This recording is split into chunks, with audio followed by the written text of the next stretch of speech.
Indo British advanced pain clinic నొప్పి మాయం surgery దూరం ఫర్ అపాయింట్మెంట్స్ 9155515563. అందరికీ నమస్కారం. నేను Swaroopa Potlapalli. Welcome to I dream. భౌతిక సుఖాలను వదిలివేసి జీవించే దశ సన్యాసం. ఓ వయసు దాటిన తర్వాత లేదంటే జీవితంలో కష్టాలను ఎదుర్కోలేక ఇక చాలు ఈ లైఫ్ అనుకుని సన్యాసం తీసుకుని హిమాలయాలకు వెళ్లే వాళ్ళని మనం చాలా మందిని చూస్తూ ఉంటాం. కానీ మలేషియాలోనే మూడో అతిపెద్ద ధనవంతుడి కొడుకు 18 ఏళ్లకే సన్యాసాన్ని స్వీకరించాడు. ఇప్పుడు ఇది ఇంట్రెస్టింగ్ టాపిక్ గా మారిపోయింది. నాతో పాటు లైఫ్ కోచ్ నల్లమోతు శ్రీధర్ గారు ఉన్నారు. ఆయనతో మాట్లాడి ఎందుకు యువత చిన్న వయసులోనే సన్యాసం వైపు ఆకర్షితులవుతున్నారు, దీనివల్ల కలిగే ప్రయోజనాలు ఏంటి అనేది ఆయన్నే సైంటిఫిక్ గా ఆయన ఏం చెప్తారో అడిగి తెలుసుకుందాం. నమస్తే శ్రీధర్ గారు. నమస్తే స్వరూప్ గారు. ఆ అబ్బాయికి 18 ఏళ్ళు ఆజాన్. అసలు అతనికి కూర్చొని తిన్న తరాల పాటు తరగని ఆస్తి ఉంది. అయినా సరే సన్యాసం వైపు వెళ్లారు. ఇది కొంచెం ఆశ్చర్యం గొలుపుతోంది, ఆసక్తి రేకెత్తిస్తోంది. మీరేమంటారు దీని మీద? గౌతమ్ బుద్ధుడు ఎలా వచ్చాడు బౌద్ధంలోకి? గౌతమ్ బుద్ధుడు కూడా అలాగే కదా. సో అతనికి గౌతమ్ బుద్ధుడికి యాక్చువల్గా ఎలాంటి లోటు లేదు. ఎలాంటి లోటు లేని దీని నుంచి ఆటోమేటిక్గా తనకు తానుగా ఒక రకమైన జిజ్ఞాస పెరిగింది. ఏంటి లైఫ్ ఒక పక్క వచ్చేటప్పటికే పైకి అందమైన జీవితం కనపడుతుంది, ఇంకో పక్క వచ్చి దానికి కాంట్రాస్ట్గా వచ్చేటప్పటికే అక్కడ పని చేసేవాళ్ళు కానీ ఒక శవం కావచ్చు, ఇదంతా కూడా అతను ఒక అలజడి రేపెత్తితే ఆటోమేటిక్గా మరి ఏంటి వాట్ ఈస్ ద లైఫ్ అని చెప్పేసి అందరికీ స్టార్ట్ అయింది. అంటే ఇక్కడ యాక్చువల్లీ స్టెప్ బై స్టెప్ ఆలోచిస్తే అతనికి ఎవరైతే 18 ఏళ్ల వ్యక్తి ఉన్నాడో అతన్ని మనం ఒక చిన్న ఎగ్జాంపుల్గా తీసుకుంటున్నాం. కానీ ప్రపంచవ్యాప్తంగా కానీ ఆల్మోస్ట్ 8-9 ఏళ్ల దగ్గర నుంచే పుట్టినప్పుడు 7-8 ఇయర్స్ దగ్గర నుంచే 30 ఇయర్స్ లోపలే చాలామంది సన్యాసం పక్కన పెట్టండి ఆధ్యాత్మికంగా ఎంతో ఎదిగిన వాళ్ళు ఉంటారు. 7-8 సంవత్సరాల వయసు నుంచే వాళ్ళు మిగతా పిల్లల్లాగా ఉండకపోవడం కానీ, ఆధ్యాత్మికంగా కొద్దిగా అడ్వాన్స్డ్గా ఉండటం కానీ, లేదా సన్యాసులోకి వెళ్ళటం కానీ చేస్తూ ఉంటారు. దీన్ని ప్రాక్టికల్గా చూడాలంటే కనుక ఇదేదో జీవితం మీద విరక్తి కాదు, ఇది ఎనర్జీ ప్యాటర్న్స్ అనే దాన్ని చూస్తే సరే చాలామంది గత జన్మలు నమ్మకపోవచ్చు. కానీ గత జన్మ ఉందా లేదా ఇది అంతా కూడా ఒక నామల్లో పద్ధతిలో నేను మాట్లాడట్లేదు. ఏ శరీరమైనా కూడా ఎనర్జీ అనేది శరీరంలో శక్తి క్షీణించినప్పుడు ఏమవుతుందంటే మనం ఇప్పుడు ఈ జన్మలో నేనే ఉన్నాను అనుకోండి, నేను డబ్బు సంపాదన మీద, మూలాధార చక్ర, వీటన్నిటి మీద, క్రియేషన్ మీద, యాక్టివిటీ ఎక్స్ప్రెషన్ మీద, వీటన్నిటి మీద ఉన్నాను అనుకోండి. ఈ లోయర్ చక్రాస్లో ఉంటాను. హైయర్ చక్రాస్ అంటే థ్రోట్ చక్ర, థర్డ్ ఐ చక్ర, ఆజ్ఞా చక్ర, సహస్ర చక్ర, ఈ 3 ప్రాక్టీసెస్ నేను చేయలేదు అనుకోండి. ఈ ఈ ఈ జన్మలో చాలా జన్మల్లో చేయలేదు అనుకోండి. ఇప్పుడు ఏమవుతుంది, నాకు డబ్బు గురించి అటాచ్మెంటో డిటాచ్మెంటో నాకు గత జన్మల్లో గత ఎనర్జీ ఫామ్స్లో ఈ శరీరము చిక్కి శల్యమైపోయేసి ఈ శరీరానికి సంబంధించిన ఎనర్జీ ప్యాటర్న్ మొత్తము కూడా శక్తి అంతా కూడా సోలులోకి కలిసిపోయేసి ఆ సోల్ ఇంకొక ఫామ్ ఆఫ్ లైఫ్లోకి వచ్చినప్పటికీ సో గత జన్మల ద్వారా నేనేం చేస్తున్నాను, డబ్బు పట్ల వీటన్నిటి పట్ల మమకారం అనేది పోయింది. ఇట్స్ ఓకేలే, లైట్లే సంపాదించేస్తంత అవసరం లేదు, ఓకే మనకు నడిస్తే చాలు అని. అదే కొంతమందిని చూడండి, వాళ్ళు అప్పుడే స్పెసిఫిక్గా వాటి పట్ల అటాచ్మెంట్ ఉండి చిన్నప్పుడు పుట్టినప్పటి నుంచి కూడా తెలుసో తెలియకుండా డబ్బు పట్ల ఇంట్రెస్ట్ చూపిస్తూ ఉంటారు. చనిపోయేంతవరకు కూడా ఇంట్రెస్ట్ పోదు. అంటే they are completely attached to the money అనే ఒక ఎలిమెంట్కి. సో జీవితంలోకి వచ్చిన తర్వాత డబ్బు కావచ్చు, సంపద కావచ్చు, వ్యక్తీకరణ కావచ్చు, పేరు ప్రతిష్టలు కావచ్చు, ఇలా ప్రతి దాని పట్ల కూడా ఇష్టాలు అయిష్టాలు ఈ పద్ధతి దగ్గర నుంచి న్యూట్రలైజ్డ్గా మీకు ఏమొచ్చినా, పేరు వచ్చినా, డబ్బు వచ్చినా, లేకపోతే ఇంకా ఏదైనా కూడా ఇది నాది కాదు, అది వచ్చింది జస్ట్ నేను విట్నెస్ చేశాను, at the same time surrender to the universe అని చెప్పేసి అనే థాట్ ప్యాటర్న్ అనేది మనిషికి అలవాటు కావాలి. ఈ అలవాటు అయినప్పుడు జన్మరాహిత్యం వస్తుంది. యాక్చువల్లీ ఇప్పుడు ఏమైంది, ఇతని విషయం తీసుకుందాం. గత జన్మల్లో అతను డబ్బు పట్ల ఎన్నో జన్మల్లో డబ్బు పట్ల వీటన్నిటి పట్ల ఇంట్రెస్ట్ పోయి ఉంటుంది. ఓకే, అతను సంపాదించుకోవాల్సిన అవసరం లౌకిక జీవితం అవసరం ఉండకపోవచ్చు. ఇప్పుడు నెక్స్ట్ జన్మరాహిత్యం అనే ఫేజ్కి రావడానికి ఇతనికి పుట్టినప్పటి నుంచి 18 ఇయర్స్లో చేయాల్సిన ఇంకా కొన్ని పెండింగ్ కర్మలు పూర్తి అయిపోయేసి 18 ఇయర్స్లో వచ్చేటప్పటికే ఇప్పుడు మెల్లగా కంప్లీట్ యాక్టివిటీ అయిపోయిన తర్వాత చేయాల్సింది డిటాచ్మెంట్ వచ్చేసిన తర్వాత స్పిరిచువాలిటీ పట్ల ఇప్పుడు ఇంట్రెస్ట్ వచ్చి ఉండొచ్చు. అది చాలా న్యాచురల్గా జరిగే ప్రాసెస్. అంటే శ్రీధర్ గారు మామూలుగా సన్యాసం అనేది ఒక ఏజ్ తర్వాత తీసుకుంటూ ఉంటారు, ఎక్కువ మందిని మనం అలాగే చూస్తూ ఉంటాం. ఇప్పుడు ఈ ఆజాన్ విషయానికి వస్తే ఏజ్ అనేది మెయిన్ ఫ్యాక్టర్. 18 ఏళ్లకే తీసుకోవడం అంటే యూత్కి ఇప్పుడు ఎంజాయ్ చేయడానికి ఎన్నో మార్గాలు ఉన్నాయి. అంటే ప్రేమలో పడే ఏజ్ కావచ్చు, పబ్కి వెళ్ళే ఏజ్ కావచ్చు, డ్రింక్ చేసే ఏజ్ కావచ్చు, అలాంటివన్నీ వదిలేసి ఇంత చిన్న అబ్బాయి సన్యాసం వైపు వెళ్ళడం అంటే ఇవేవి నాకు వద్దు అని అతను త్యజించడమే కదా.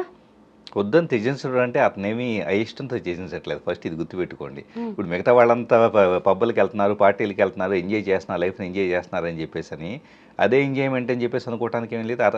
ఏముంది, అతనికి అది ఎంజాయ్మెంట్ అనిపించలేదు.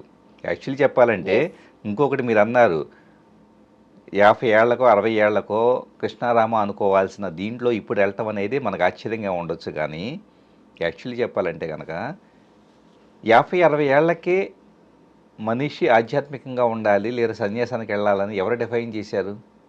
అసలు డిఫైన్ చేసిన వాళ్ళు ఎవరు? దానికి ఏమన్నా ఇది ఉందా బేసికల్గా?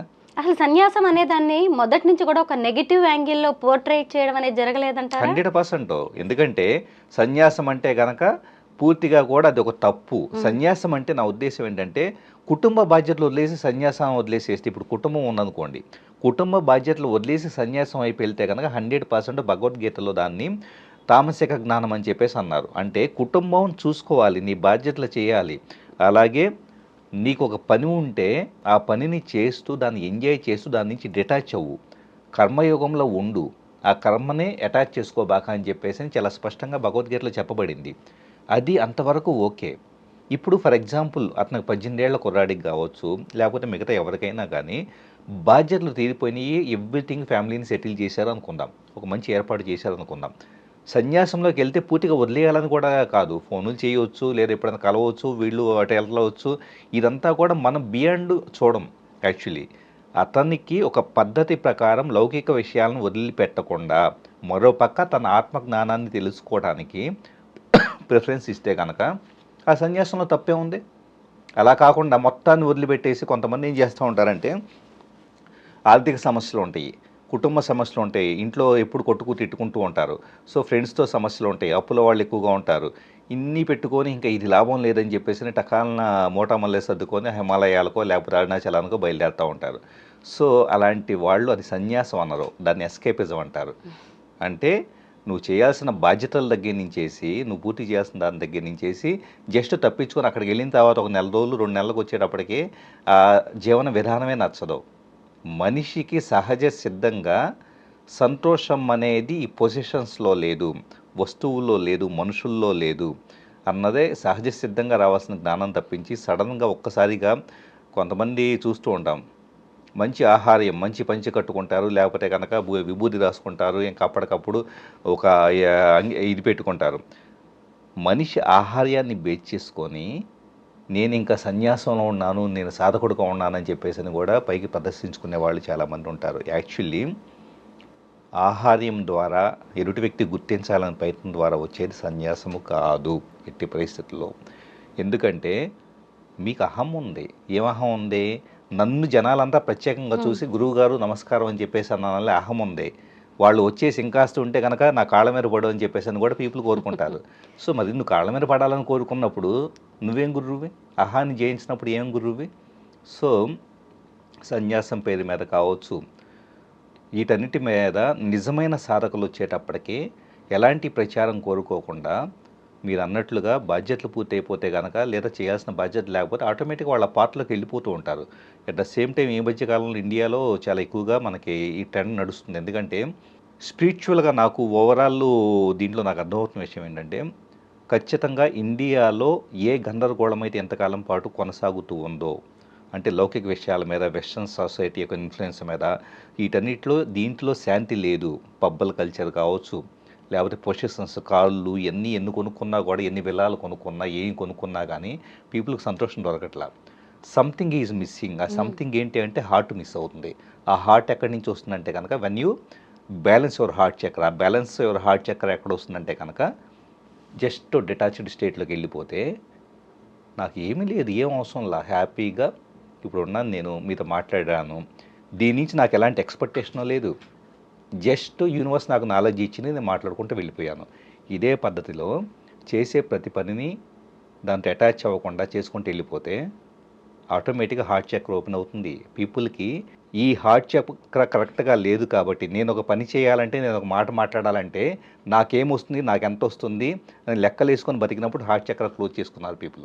ఎలాంటి లెక్కలు వేసుకోకుండా when you have knowledge, when you have understanding, when you have love, so మనిషిని ప్రేమించే గుణం అన్కండిషనల్ ఉండాలి. కానీ సో ఎదుటి వ్యక్తికి ఇంత డబ్బులుంటే కనుక నేను బాగా ప్రేమిస్తాను, ఎదుటి వ్యక్తి పేదవాడైతే అసలు పట్టించుకోను అనుకునే డిస్క్రిమినేషన్ ఉంటే మనిషికి అశాంతి ఉంటుంది. అశాంతి నుంచి ఒకటే, వెళ్తే రోజు టెంపుల్కి వెళ్ళేసి పూజలు చేసేసేసి కొబ్బరికాయలు కొట్టేసి నాకు భక్తి కావాలి, నాకు అది కావాలి, ఇది కావాలంటారు.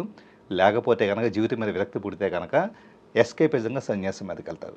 శ్రీధర్ గారు, అసలు ఈ వయసుకి ఇలాగే ఉండాలని మనమే డిఫైన్ చేస్తున్నామేమో అనిపిస్తోంది నాకు. 100%. ఎందుకు ఇప్పుడు మీకు ఎలా ఉంటుందంటే సోషల్ కండిషనింగ్ ప్రతిదీ కూడా యాక్టివ్గానో పాసివ్గానో మన మైండ్లోకి ఒక సజెషన్ ఇవ్వబడుతుంది. ఏమని చిన్నప్పటి నుంచి కూడా గళ్ళలుంగి వేసుకున్నాడు కదా దొంగ, గళ్ళలుంగి వేసుకున్న వాళ్ళంతా దొంగల కింద కనపడతారు. ఎర్ర టీ షర్టు గళ్ళలుంగి వేసుకున్న వాళ్ళంతా దొంగలు. సో ఇలాగా తెలియకుండానే వచ్చేటప్పటికే కొన్ని ముద్రలు వేయబడుతూ ఉంటాయి. ఆటో సెషన్స్ అంటాం మనం. సబ్ కాన్షియస్ మైండ్లో అయి పడిన తర్వాత ఎవరన్నా కానీ జస్ట్ వెళ్ళేసేసి, ఇప్పుడు మీరు 20 ఏళ్లకో 25 ఏళ్లకో ఎవరన్నా టెంపుల్కి వెళ్ళేసి భజనలో కూర్చున్నారు అనుకోండి, వాళ్ళకి ఏదో they are enjoying, it's okay. వాళ్ళని చూడంగానే ఇప్పుడు ఏం వయసు అయిపోయింది అని చెప్పేసి అంటారు. వాళ్ళ చాయిస్, వాళ్ళ సోల్ చాయిస్. ఇప్పుడు చిన్న ఎగ్జాంపుల్ చెబుతానండి. యాక్చువల్లీ ఎందుకు పీపుల్ ఎలా తయారవుతున్నారంటే, రామ్ గోపాలమ్మన్ లాంటి వాళ్ళు వచ్చేటప్పటికి వాళ్ళ చాయిస్లో వాళ్ళు బతుకుతున్నప్పుడు సమస్య. ఇలాగా ఎవరైనా కానీ స్పిరిచువాలిటీ అని వాళ్ళ చాయిస్లో వాళ్ళు బతుకుతున్నా సమస్య. అసలు మీ సమస్య ఏంటి? మీ లైఫ్ని మీరు చూసుకోవచ్చు కదా. ఇప్పుడు బేసికల్గా వాళ్ళు ఏదో స్పిరిచువాలిటీలోకి వెళ్ళారు ఉదాహరణకి, ఎందుకు వాళ్ళకి ఏదో అనిపించింది. ఒకవేళ వాళ్ళ మాయ కొద్దీ వెళ్ళారనుకోండి, ఆ మాయ కొద్దీ వెళితే ఆ మాయ అని అర్థమైన తర్వాత మళ్ళీ లౌకిక జీవితంలోకి వచ్చేసి లేదు, balancing of the life it self is the so spirituality అనేది అర్థమవుతుంది. అది న్యాచురల్గా వాళ్ళకి అర్థమవుతుంది. సో మనం ఏం చేస్తామంటే కనుక 50 ఏళ్లకో 60 ఏళ్లకో 70 ఏళ్ళకి వెళ్ళాలి, ఇప్పటి నుంచే ఊరికి ఆధ్యాత్మికత, నల్లమోసేది మొడదా టెక్నాలజీ పర్సన్గా ఉండేవాడు ఈ మధ్య ఏంటో స్పిరిచువాలిటీ మాట్లాడుతున్నాడు. మాట్లాడకూడదా? ఎవరో చెబుతారు మాట్లాడకూడదు అని చెప్పేసి అని. అంటే ఫస్ట్ మనమేంటో, మన నాలెడ్జ్ ఏంటో, మన అండర్స్టాండింగ్ ఏంటో, మన లైఫ్లో ఇంకా అచీవ్ చేస్తుందో దాని మీద మన ఫోకస్ ఉండాలి. కానీ ఎప్పుడు కూడా ఎక్కడ రాళ్ళేద్దామా, ఎవరిని కించపరుద్దామా, ఎలా వ్యక్తిత్వాన్ని ఇచ్చేద్దామని ప్రయత్నిస్తూ ఉంటారు. ఎదుటి వ్యక్తి యొక్క లైఫ్ వాళ్ళ సోల్ కాంట్రాక్ట్. ఒక మాట గుర్తుపెట్టుకోవాలి, ఒక శరీరం రూపంలోకి మన సోల్ వచ్చేటప్పుడు ఈ భూమి మీద ఏం చేయాలి అనుకుంటుందో దానికి సంబంధించి ఒక ప్రోగ్రామింగ్తో ప్లాన్తో అది వస్తుంది. 100% తన చాయిసెస్తో, తన ప్రిఫరెన్సెస్తో తను ఏంటంటే, అందుకని కొంతమంది అప్పటిదాకా ఒకలాగా ఉన్నవాళ్ళు సడన్గా వచ్చేటప్పటికి ఇంకో పాత్రలోకి వెళ్ళిపోతూ ఉంటారు. సో వాళ్ళ సోల్ చాయిస్ని మీ ఎక్స్పెక్టేషన్స్, మన ఎక్స్పెక్టేషన్స్ తగ్గట్లు మనం ఏం చేస్తామంటే కనుక అలా చేయొద్దు, ఇలా చేయొద్దు, ఇలాగే ఉండు, ఎలా ఉండంటే అది జీవితం కాదు. అది సోల్కి స్వేచ్ఛ ఇచ్చినప్పుడే నిజమైన జీవితం. అందుకని ఆధ్యాత్మికతకు మీరు అన్నట్లుగా ఈ టైంలోనే స్పిరిచువాలిటీకి రావాలంటే కనుక ఏం జరుగుతుంది జీవితానం? 50 ఏళ్ల తర్వాత కాళ్ళు నొప్పులు, కీళ్ళ నొప్పులు, ఆ నొప్పులు, ఈ నొప్పులు వస్తాయి. సో వీళ్ళు మెడిటేషన్ చేయాలని కూర్చుంటే కాళ్ళు పట్టేసేస్తాయి. ఇది నా వల్ల కాదులే అని చెప్పేసి అని వదిలేసేస్తారు. సో నిజమైన స్పిరిచువాలిటీ సాధన ఎప్పుడన్నా జరగాలి అంటే వయసు బాగున్నప్పుడే సాధన జరుగుతుంది. ఇప్పుడు మలేషియాకి చెందిన ఈ ఆజాన్ గురించి మనం మాట్లాడుకుంటున్నాం కదా. అయితే ఈ వయసులో ఇతను సన్యాసం స్వీకరించాడు అనేది మనం ఏదో పెద్ద ఇంట్రెస్టింగ్గా కొత్త విషయంగా మాట్లాడుకుంటున్నామేమో, కానీ మలేషియాలో అది కామన్ కావచ్చు. అంటే వేరే దేశాల్లో, ముఖ్యంగా మన దేశంలో స్పిరిచువాలిటీకి ఇతర దేశాల్లో ఉన్న స్పిరిచువాలిటీకి తేడా ఏంటి శ్రీధర్ గారు? ఒకప్పుడు గురుకులాలు ఉన్నప్పుడు, ఒకప్పుడు వచ్చేటప్పటికే రాజులు, రాజ్యాలు ఇలాంటివన్నీ ఉన్నప్పుడు, ఇంకా చెప్పాలంటే బ్రిటిష్ వాళ్ళు రాకముందు వచ్చేటప్పటికే ఇండియాలో స్పిరిచువాలిటీ బ్రహ్మాండంగా ఉండేది. చిన్న వయసులో ఉన్న వాళ్ళు కూడా ఆధ్యాత్మికంగా ఎదుగుతూ ఉండేవాళ్ళు. దాన్ని సొసైటీ ఎప్పుడు కూడా వ్యతిరేకించేది కాదు. ఎందుకంటే అది వాళ్ళ పార్ట్ అని చెప్పేసి అన్నది అంతా యాక్సెప్ట్ చేసేవాళ్ళు.